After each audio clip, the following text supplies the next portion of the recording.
great pleasure to be here this evening. شرف كبير لي إن أكون هون في الكنيسة هذا المساء. I give you greetings from your brothers and sisters in churches in England. بنقل سلامي لكل واحد فيكم من كنيسنا بإنجلترا. My wife Tammy and I right now live in the center of England in a city called Birmingham. زوجته تامي وهو عايشين في منطقة بنص المدينة اسمها برمنغهام. And I bring you greetings from that congregation. وبجيب لكم تحياتي وسلامي من هاي الخدمة.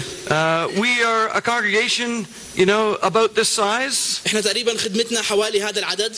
And it's exciting just to see more and more people coming to hear the good news about Jesus. شيء مشجع جدا إنه كل مرة بنشوف ناس جديدة جاي تسمع كلمة الله. We were sorry, lost my thought. I was looking through my calendar. This was the thought. Yeah. كنت عم أطلع على الكالندر تبعتي. And this is the 7th time that I've spoken to the church here in Amman. هاي المرة السابعة اللي بحكي فيها مع كنيسة عمان. And it would have been 10 years ago was the first time. من 10 سنين كان أول مرة. So it's very exciting just to see how the church has been growing. شيء مشجع جدا إلي إني أشوف الكنيسة عم تنمو بهذا العدد. And all around the world, people were encouraged to hear of the baptisms and the additions to the church. والعالم كله عم بسمع عن نمو كنيسة الأردن بالذات.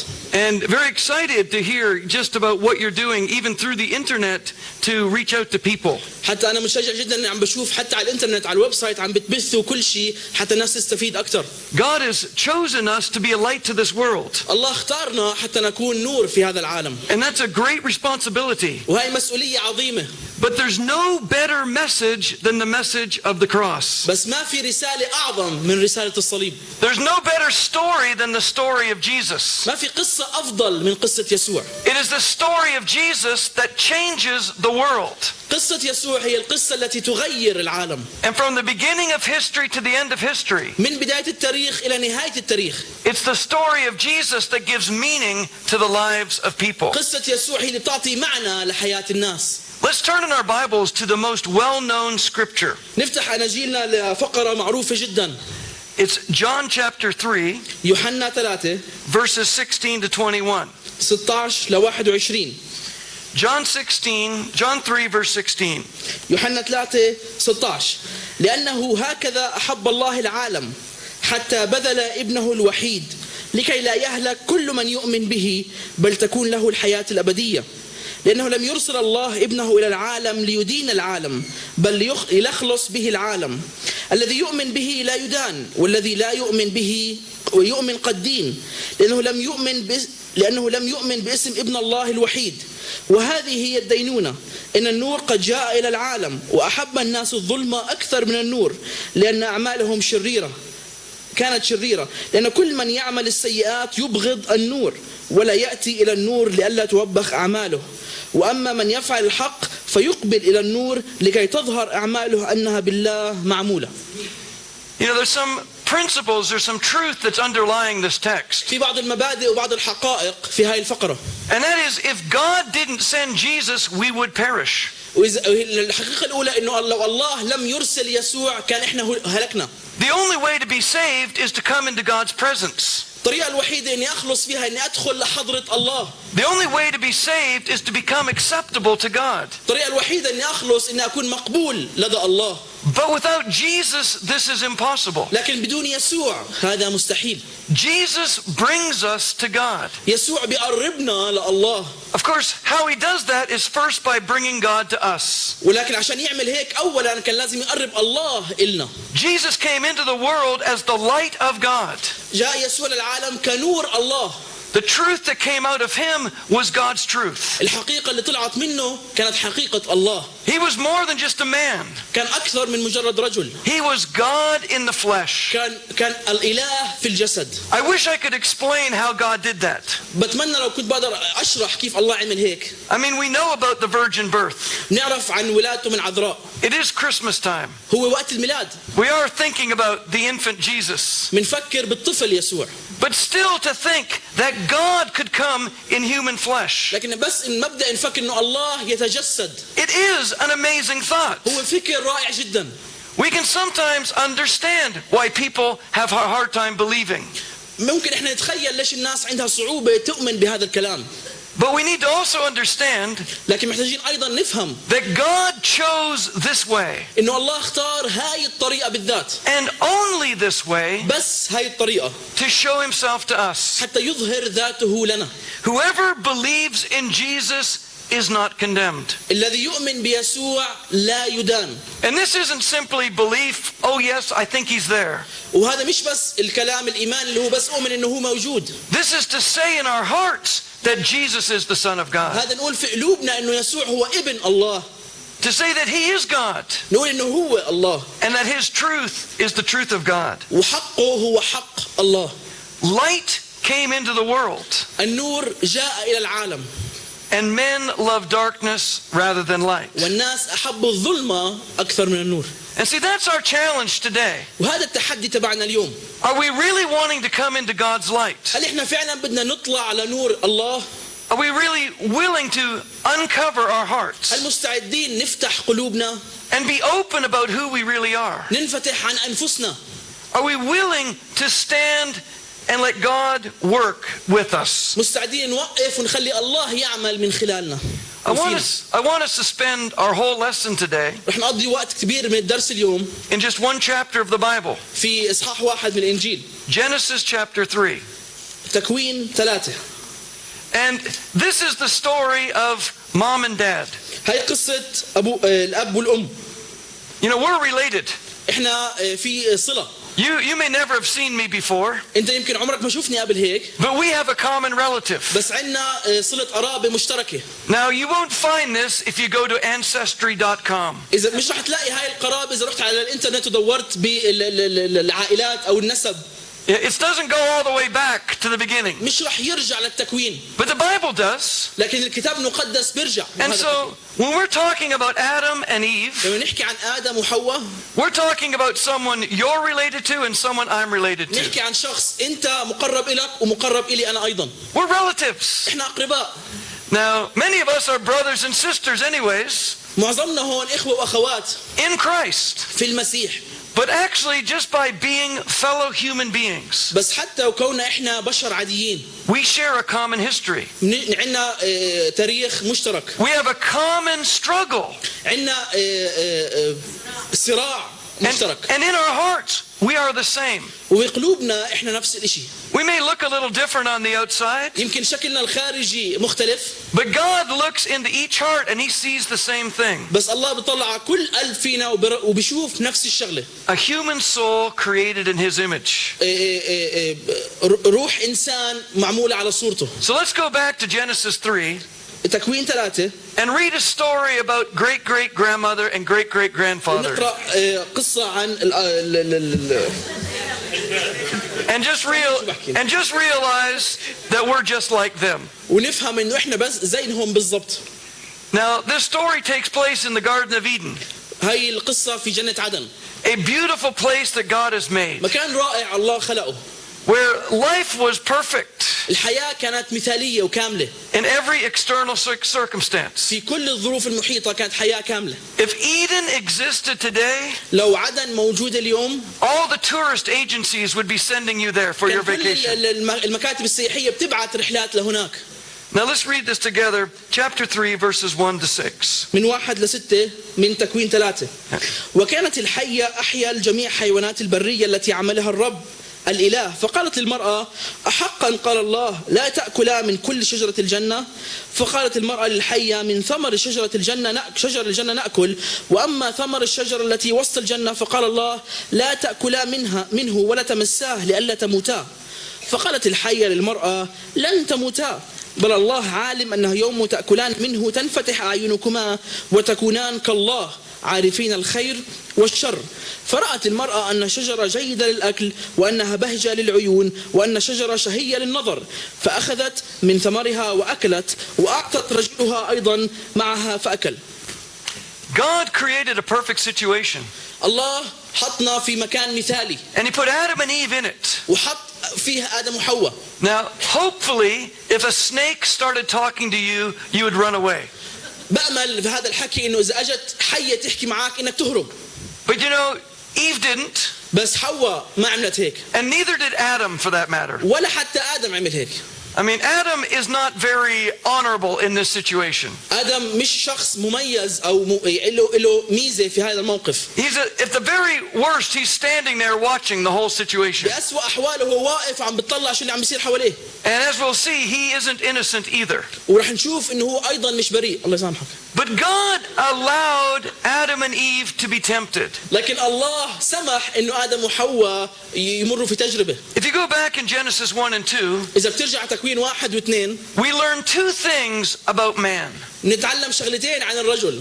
First, God created us in His image. أولا الله صنعنا على صورته وعلى شبهه. That's amazing. هذا رائع. But then it says that man was alone and it was not good. بعدين بيحكي إنه الرجل كان لحاله لوحده ولم يكن هذا جيدا.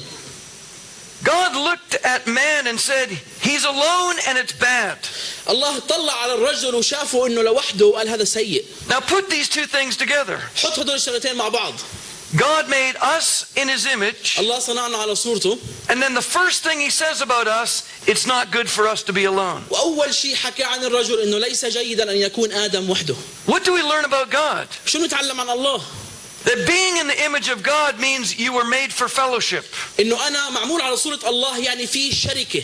God made us to have fellowship with Him. الله صنعنا حتى يكون لنا شركة معه. And to help us understand that, He gave us each other. وحتى يساعدنا نفهم هذا المبدأ أعطانا بعضنا البعض. To help Adam understand, He gave Adam Eve. عشان آدم يفهم أعطاه حواء. And so Adam and Eve were there together in this wonderful place. فآدم وحواء كانوا مع بعض في هذا المكان الرائع. And there was only one rule. وكان في قانون واحد فقط. Don't eat from the tree of the knowledge of good and evil. ما تأكلوا من شجرة معرفة الخير والشر. I mean, can you imagine life if there was only one rule? متخيلين الحياة لو بس في قانون واحد؟ I mean, it's impossible for us to understand. مستحيل نفهم هذا الموضوع. There's so many rules. في كثير قوانين. Just start paying your taxes. بس بلش ادفع الضرائب تبعتك. And you start looking at all the rules. بتطلع على كل القوانين محطوطة للضرائب. Just go out into society. روح على المجتمع. And there's all these rules you need to understand. في قوانين كثير لازم تفهمها.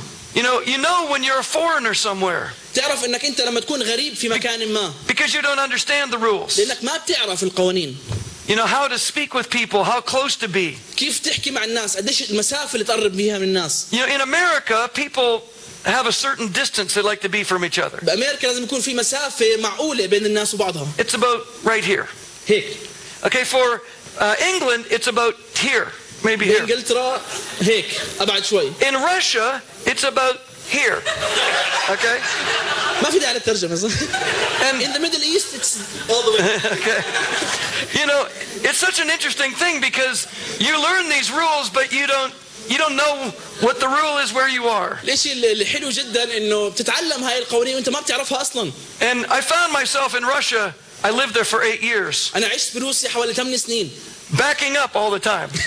كنت دائما عم برجع. Till finally I started to understand their rule.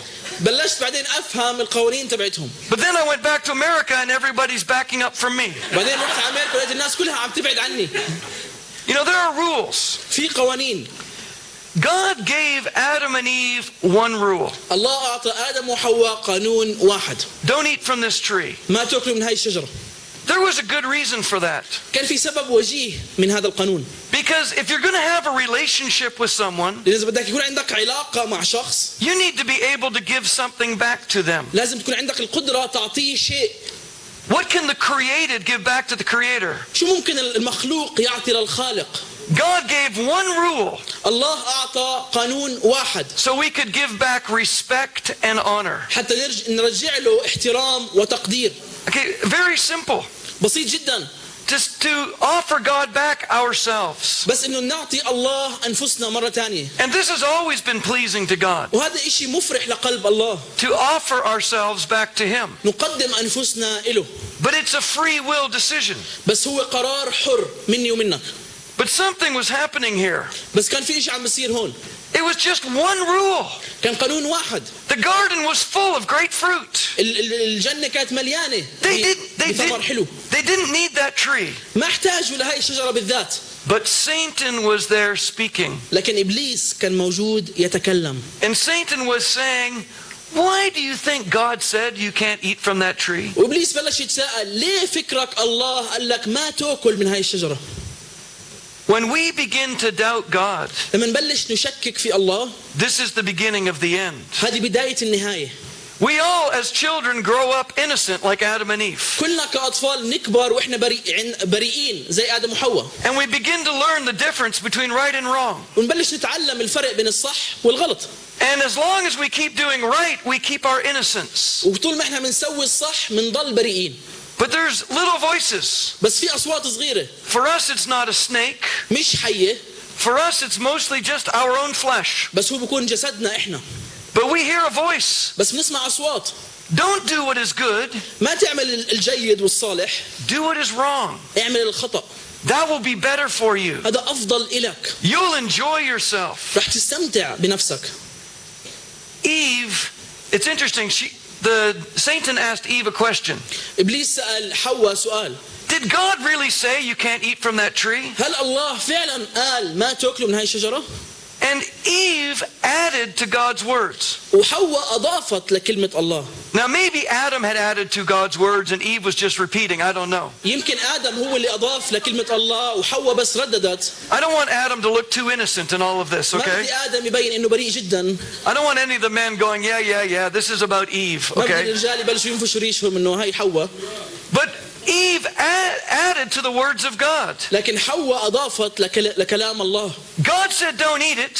الله قال ما تأكلوا.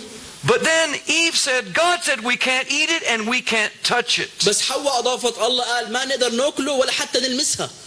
God didn't say that. الله ما قال هيك. If you wanted to play football with the fruit, you could. إذا كنت تلعب فوتبول بالثمرة ممكن. If you wanted to use the fruit to decorate your house, you could. إذا بدك تستعمل الثمرة تزين بيتك ممكن. If you wanted the fruit to be a doorstop to keep the door open, you could. إذا بدك تستعمل الثمرة لتركز الباب يضله مفتوح ممكن. God didn't say don't touch the fruit. الله ما قال ما تلمس الثمرة. He said don't eat it. قال ما تأكلها. Often we make God's commands even harder. مرات كثير إحنا بنجعل وصايا الله أكثر صعوبة. Because we want to make God look unreasonable. لأنه بدنا الله يبين وكأنه غير منطقي. And so we make his demands even higher than they're supposed to be. ومنعلي المقياس تبعه عن ما المفروض يكون. This is what Eve did. هذا اللي عملته حواء. And so then Satan said, you know, God doesn't really want what's best for you. بعدين إبليس بلش يحكي لحواء بتعرفي الله ما بده الأفضل إلك. You would enjoy your life more ممكن تستمتعي بحياتك أكثر if you simply ate this fruit. إذا أكلتي من هاي الشجرة. You know, this didn't have to go badly. ما كانش الموضوع لازم ينتهي بهذا السوء. What would have happened this day if Eve said, no, شو كان صار اليوم لو حواء قالت لا I'm not going to eat. مش رح أكل. And Adam goes, no, وآدم قال لا I'm not going to eat. مش رح أكل. And then later that day, God would come to visit. فلما يجي الله ويزور آدم وحواء. And they would say, hey, God, everything's great. ولما الله يسألهم بيقولوا له روعة يا الله كل شيء تمام. But that snake, there's something wrong with the snake. بس هاي الحية فيها مشكلة فيها إشي غلط. That snake was trying to get us to do something that you don't want us to do. الحية كانت عم بتحاول تقنعنا نسوي شيء أنت ما بدك إياه. It could have been just another day in paradise. كان ممكن يكون يوم عادي في جنة عدن. But unfortunately, لكن لسوء الحظ. they looked at it طلعوا عليها. and they desired it. واشتهوها. And they were tempted. ودخلوا في التجربة. And they gave in. واستسلموا. And they sinned. وأخطأوا. You know, being tempted isn't a sin. إني أنا أكون مجرب مش خطية. Jesus was tempted. يسوع جرب. And yet he did not sin. مع هيك لم يخطئ. Just because you're tempted doesn't mean it's all over. مش لأنك دخلت في التجربة معناه إنه الموضوع انتهى. But in the moment of temptation, you must trust God. بس في لحظة التجربة لازم تثق بالله. And don't be thinking, what can I get out of this? What's for me? وما تفكر أنا شو بستفيد من هاي الشغلة شو الإشي اللي إلي. Instead, what has God said and what is right? لكن فكر شو اللي حكاه الله وشو هو الصح. You know, we have all been tempted. كلنا مرينا في تجارب. If you actually understand what I'm talking about right now, إذا أنت فاهم شو عم بحكي or what Shadi's talking about right now, أو شو أنا بحكي. I mean, if you can actually understand this message, إذا فاهم هاي الرسالة. odds are you understand about sin. الاحتمالات إنك فاهم إن نحن نحكي عن الخطية. And you are responsible for what you do before God. وأنا وأنت مسؤولين على اللي بنعمله أمام الله. Who are we before God? من نحن أمام الله؟ Are we really admitting that we're sinners? هل نعترف إنه نحن خطاة؟ Are we really admitting that we've disobeyed Him? هل نعترف إنه إحنا عصينا أوامره؟ About 100 years ago, there was a very famous playwright in England. من حوالي 100 سنة كان في كاتب مسرحيات مشهور جدا بإنجلترا. His name was George Bernard Shaw. اسمه جورج شغلة. برنارد شو؟ برنارد شو. And he was very intelligent and very quick. وكان ذكي جدا وسريع جدا. And he noticed at a party ولاحظ في حفلة a very beautiful woman. امرأة جميلة جدا. And he just felt like she was self-righteous. وشعر إنه هي بارة وكويسة. So he got sort of an evil idea in his mind, really. شريرة في باله. And so he went over to her in front of all these other guests. It was at a big party. فراح عندها قدام كل الناس. And she's in her beautiful dress and she's in the center of attention and he kind of goes over. لابسة أحلى لبس وهي يعني هو موضع اهتمام الناس كلها فراح عندها. And he goes, "Excuse me, but I have a question." قالها لو سمحتي أنا عندي سؤال. And he goes, "I know it's a little of an awkward question." بقول أنا بعرف إنه سؤال شوي غريب. But would if someone offered you 10 million pounds, would you sleep with them? إذا حدا عرض عليك 10 مليون باوند هل ممكن تنامي معه؟ And she hesitated for a moment. ترددت لوهلة. And then she kind of was a little bit shy, but she goes, "Well, استحت شوي. 10 million pounds. 10 مليون. Yeah, I guess I would just one time do that." ممكن أسويها مرة. So then he said, "Well, I can ask you another question." قالها ممكن أسألك كمان سؤال. And she said, "Okay." قالت له تفضل. She said, "Would you sleep with a man for 5 pounds?" قالها ممكن تنامي مع حدا بس ب5 باوند. And she goes, "What do you mean? شو قصدك؟ What do you think I am?" مين بتفكر أنا؟ And he said, "We already established what you are. إحنا already فاهمين أنت مين. Now we're just arguing about the price." إحنا هلا بس عم نتجادل على الفلوس وعلى المبلغ. You know, who are we من نحن before God? أمام الله. "Oh, no, I wouldn't do this. I'll never kill anyone." لا أنا مستحيل أعمل هيك مستحيل أقتل حدا. Well, that's mostly because you don't want to sit in jail, right? معظم الوقت هو لأنك بدكاش تروح على السجن. I mean, often there's things we won't do, but the consequences are too great. لأن في شغلات مرات ما بدنا نسويها لأنه عواقبها كثير كبيرة. But for God, a small sin and a big sin are all sin. بس بالنسبة لله الخطية الصغيرة والخطية الكبيرة نفس الشيء. So they were tempted هم جربوا and they sinned. وأخطأوا. And Adam, I really don't know what Adam's doing here, guys. مش عارف شو آدم كان يسوي. Adam's just watching his wife talk with Satan. كان بس عم يتفرج على حواء بتحكي مع إبليس. Please don't let your wives do this, okay? لو سمحتوا ما تخلي زوجاتكم يحكوا مع إبليس. ما مع حدا أصلاً. If you catch your wife talking to Satan, just take her away. إذا شفت زوجتك بتحكي مع إبليس اسحبها. But instead, he's just sitting there watching. بس هو قاعد هناك وعم بتفرج. And she ate. وأكلت. And he's watching. وهو بتفرج. Nothing really happened. فيش إشي صار. Well, give me some then, okay? أعطيني شوي أدوق. And he ate. وأكل. But something did change. بس في شيء تغير. Let's read verses 7 to 10. نقرأ من عدد 7 لعدد 10. 3 right? Chapter 3, 7 to 10, yep. فانفتحت أعينهما وعلما أنهما عريانان فخاطا أوراق تين وصنعا لأنفسهما مئزر وسمعا صوت الرب الإله ماشيا في الجنة عند هبوب ريح النهار فاختبأ آدم وامرأته من وجه الرب الإله في وسط شجر الجنة فنادى الرب الإله آدم وقال له أين أنت؟ فقال سمعت صوتك في الجنة فخشيت لأني عريان فاختبأت. You know, when they ate this fruit, لما أكلوا من هاي الثمرة immediately they felt shame towards each other. دغري شعروا بالخجل من بعضهم البعض. And it just said at the end of chapter 2, they were naked and they felt no shame. بنهي إصحاح 2 إنهم كانوا عريانين وما كان في شيء غلط في الموضوع. But now that they've eaten this fruit, بس لما أكلوا من هاي الثمرة They're feeling judgmental of each other. بلشوا يدينوا بعض. They're embarrassed about their nakedness. شعروا بالإحراج إنهم هم عريانين. They're not comfortable. مش مرتاحين. And they know that God is coming soon. وعارفين إنه الله جاي قريبا. And so they're talking together. بلشوا يحكوا مع بعض. And they decided to make some fig leaves together. وبلشوا يفكروا إنه نسوي أوراق تين مع بعضنا البعض. They made some clothing for each other. عملوا أواعي لبعضهم. And you can kind of see them like looking at each other. Oh yeah, that's better. ببلشوا يطلعوا على بعض هيك أحسن لا هيك أحسن لا أغطي هون. We've now hidden our differences. إحنا هلا غطينا اختلافاتنا. Because there's only a few differences between men and women. لأنه في بعض الاختلافات القليلة بين الرجل والمرأة. We've hidden the differences and now we feel okay.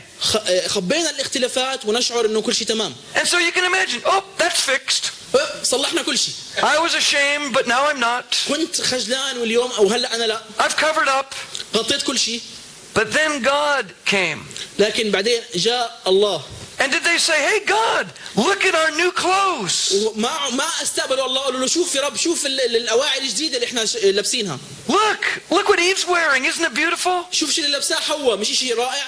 No, as soon as God came, لما جاء الله they were ashamed again. خجلوا مرة ثانية. And they hid themselves from God. وخبأوا أنفسهم من الله.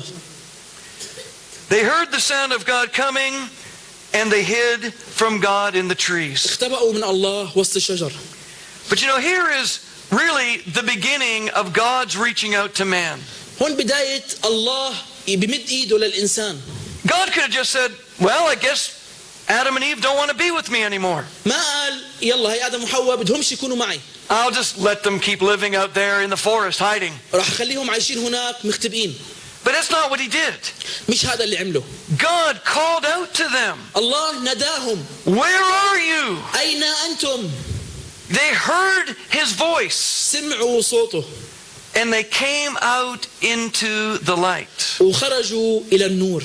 See, God is doing the same for us today. الله بيعمل نفس الشيء معنا اليوم. We are hiding in our shame. إحنا بنتخبى بخجلنا. All around us, people are hiding. كل الناس حوالينا تختبئ. They're so afraid to let someone else see what's really going on in their heart. بيخافوا إنه الناس تعرف إيش في دواخلهم. But God is calling them. لكن الله بيناديهم. And in many cases, through us, He's calling them. وكثير من الحالات من خلالنا عم بينادي الناس هدول. Come on out. اطلعوا اخرجوا. But they're ashamed. لكنهم خجلانين. But you say, come on out anyway. بس بقولهم اطلعوا حتى وانتم خجلانين. I want fellowship with you. بدي علاقة معكم. And that is our God. وهذا هو إلهي وإلهك. Adam answered, آدم رد وقال I heard you were in the garden, سمعت صوتك so I hid myself. فاختبأت.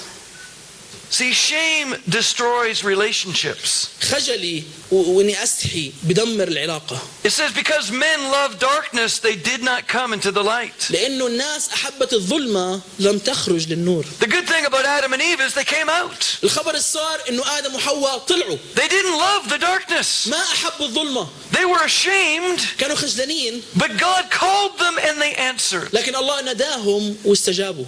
See, granddad and grandma, سيدي وسيدك they did the right thing. عملوا الإشي الصح. When God called, they came out. لما الله نداهم خرجوا. And even though they were ashamed, حتى هم خجلانين. they stood before him and listened to what he had to say. وقفوا أمامه وسمعوا لكلامه. You know, when we sin, there's shame.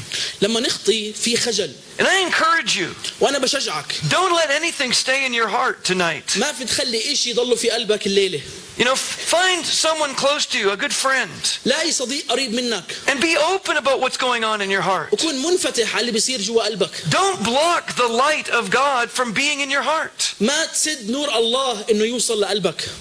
But you know, the next step we go through after we sin الخطوة الثانية اللي بنسويها بعد ما نخطي is to blame someone else. إني ألوم شخص ثاني. You know, first we feel shame, أولا نشعر بالخجل. and then we realize this isn't good. بعدين ندرك إنه هذا الوضع مش صح ومش مزبوط. But it can't be my fault. Somebody else has to be guilty here. بس هو مش ذنبي هذا ذنب واحد ثاني. Let's read a little further. نكمل قراءة. Verses 11 to 13. 11 ل 13. فقال من أعلمك أنك عريان هل أكلت من الشجرة التي أوصيتك ألا تأكل منها؟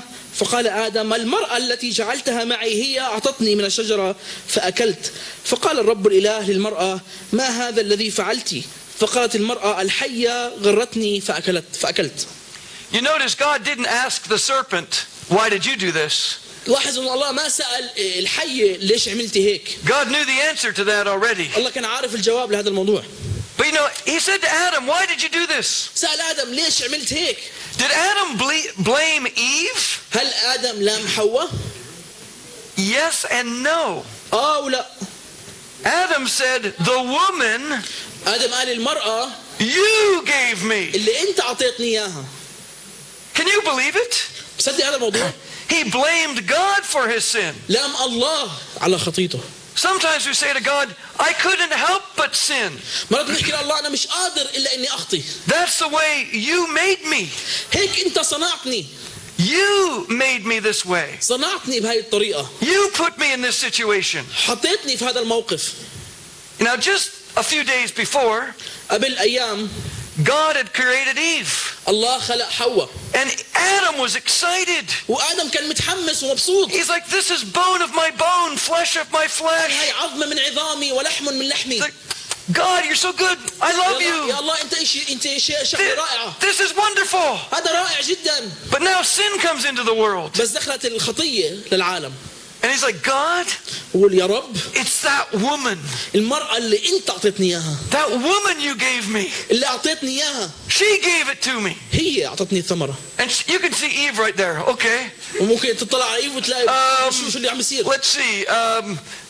Okay. Oh, the snake. God, it was the snake. ما لقتش إشي تلومه فلامت الحية. يا رب الحية اللي أنت صنعتها. We like to blame others. بنحب نلوم الناس. You know, it's interesting. I grew up in a small town. أنا كنت ترعرعت في قرية صغيرة in Canada. بكندا.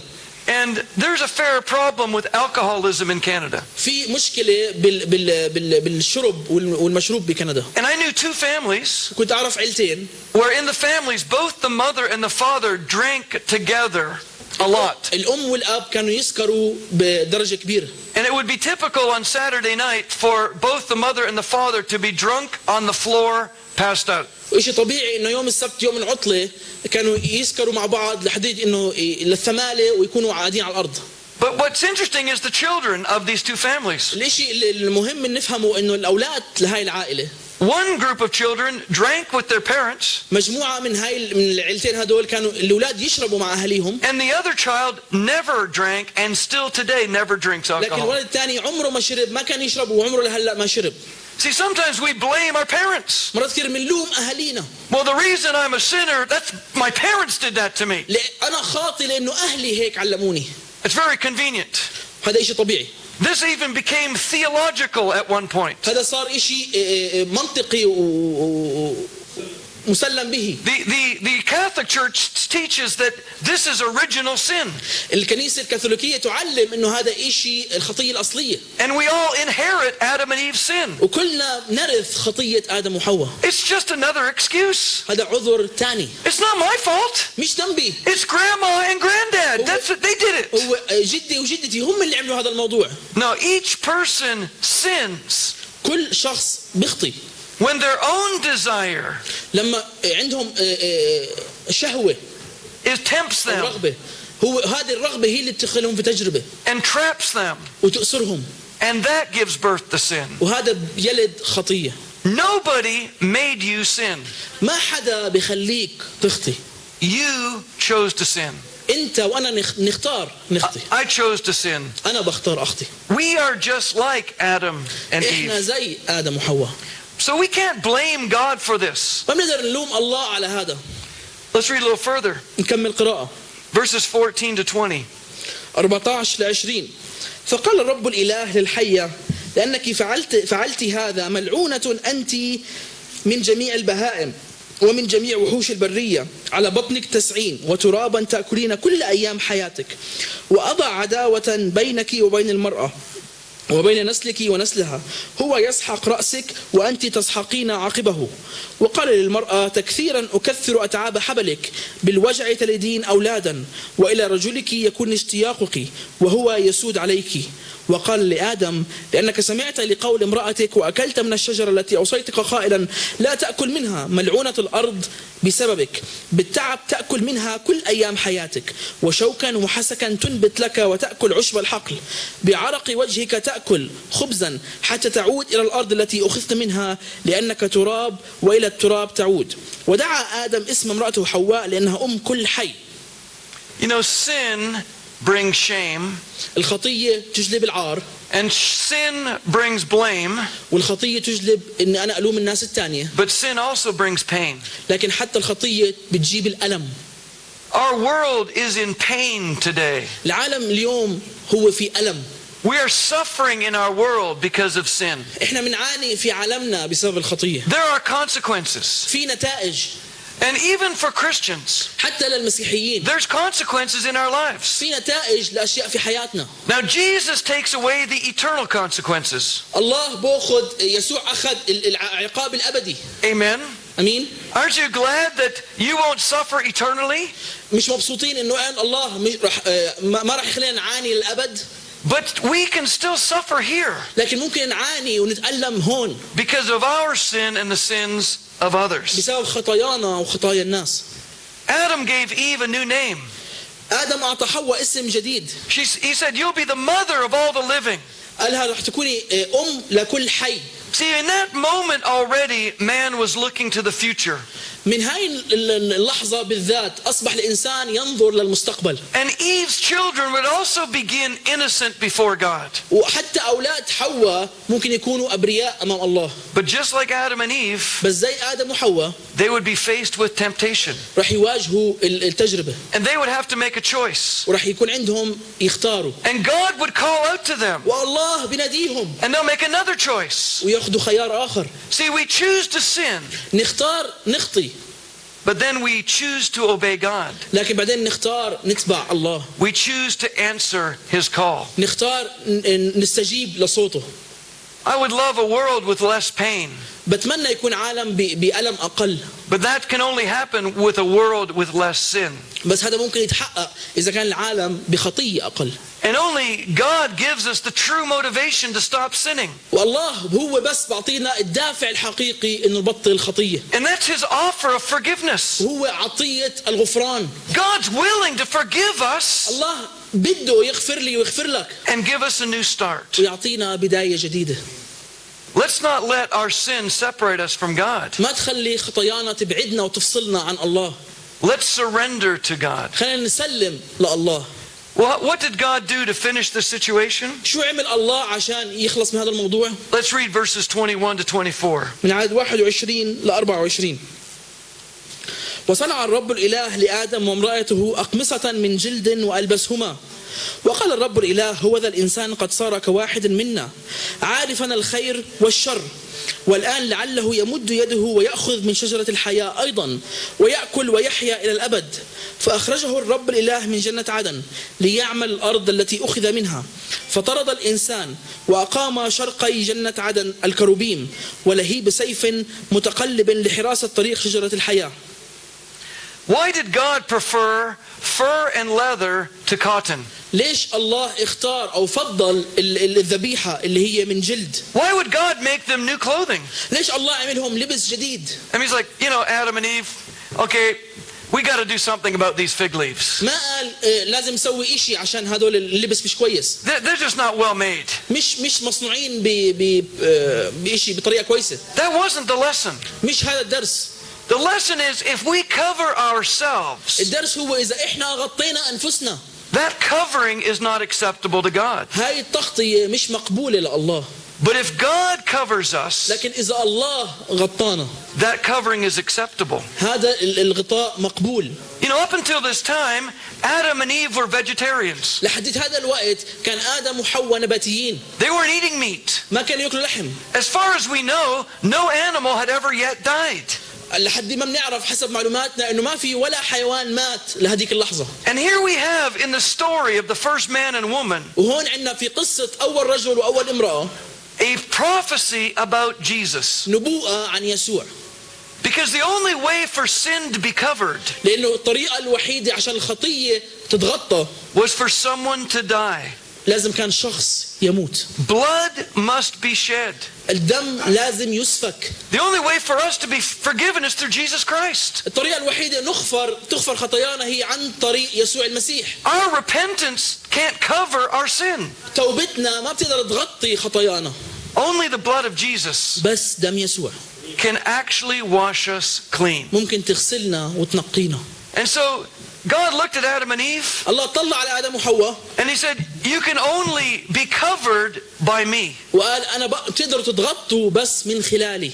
Accept this offering of clothing. اقبلوا هاي التقدمة من الملابس. See, even though they had their fig leaves, they were hiding from God. لما كانوا لابسين الأواعي التينة كانوا مختبئين من الله. Because they were ashamed not even of their sin, but also of their covering. بس كانوا مش بس خجلانين من خطيتهم، أيضا خجلانين من التغطية اللي غطوا أنفسهم فيها. But God covers us لكن الله غطانا with the blood of Jesus بدم يسوع so that we can come into the light حتى نستطيع أن نخرج إلى النور and be unashamed. ونكون غير خجلانين. We're sinners. إحنا خطاة. But through Jesus we become acceptable to God. لكن عن طريق يسوع إحنا مقبولين لدى الله. The last thing God here is he kicked them out of the Garden of Eden. آخر شيء عمله الله طردهم من جنة عدن. You can't stay here anymore. ممنوع تضلوا هون. But that was a blessing. لكن هاي كانت بركة. Because if they stayed there, they could have lived forever. لأنه لو ضلوا هنا كان عاشوا إلى الأبد. But in a state of shame. لا وفي حالة عار. God allowed them then to experience death. الله سمح لهم يختبروا الموت. Death is a gift. الموت هو هدية. If it wasn't for death, لو لم يكن للموت many of us wouldn't be here right now. كثير منا ما كانش موجود هون اليوم. If we could live forever, إذا كنا نعيش للأبد we wouldn't have repented yet. ما كنا عمرنا تبنا. You know, someone made the comment about the prediction of the ending of the world. كان خلي عم بيعلق عن نهاية العالم، توقع لنهاية العالم. And if everyone really knew the end was next week, إذا الناس عارفة إنه النهاية هي الأسبوع الجاي. You're right. We'd be opening the windows and talking to everybody on the streets. You know what I'm saying? نفتح شبابيك ونحكي مع كل الناس عن الخلاص.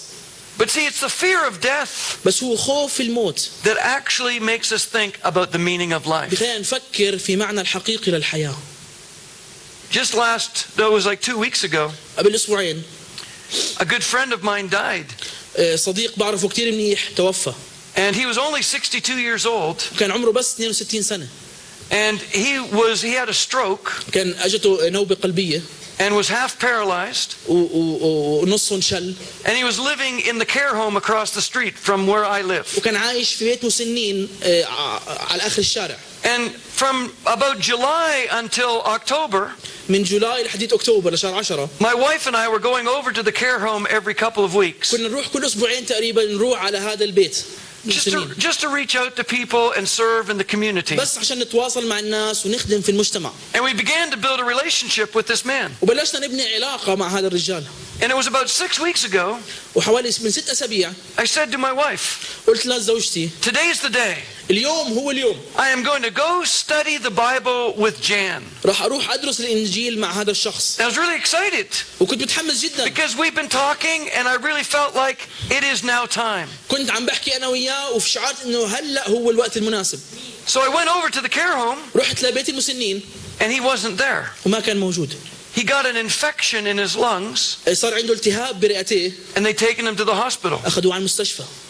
And then for the next 4 weeks, بعدين للأربع أسابيع الجاي. I went to visit him about every 4 days. كنت كل 4 أيام أروح أزوره. And every time I kept thinking he'll be awake and we can study. وكل مرة كان عندي أمل إنه رح يصحى ورح ندرس الإنجيل. But he never woke up. لكن عمره ما صحي. And 4 weeks later they took the machines, turned off the machines. بعد 4 أسابيع فصلوه عن الأجهزة عشان يموت. And he's dead. ومات. The chance is gone. الفرصة راحت.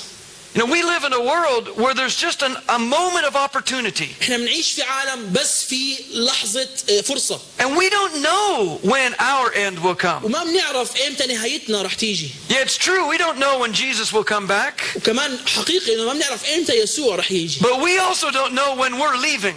بس أيضا ما بنعرف إحنا إمتى رح نرحل. But this is a very sober thought, which is good for us. بس هذا فكر مهم جدا نخليه معانا. Let's go back to John chapter 3 again. خلينا نرجع على يوحنا 3 مرة ثانية. And let's just read it together. نقرأه مع بعضنا البعض. But let's think about the story of Adam and Eve فكر في قصة آدم وحواء and our story وقصتنا and how it's the same. وكيف هي نفس القصة. Verse 16, for God so loved the world that he gave his one and only son, لأنه هكذا أحب الله العالم حتى بذل ابنه الوحيد that whoever believes in him shall not perish but have eternal life. لكي لا يهلك كل من يؤمن به بل تكون له الحياة الأبدية.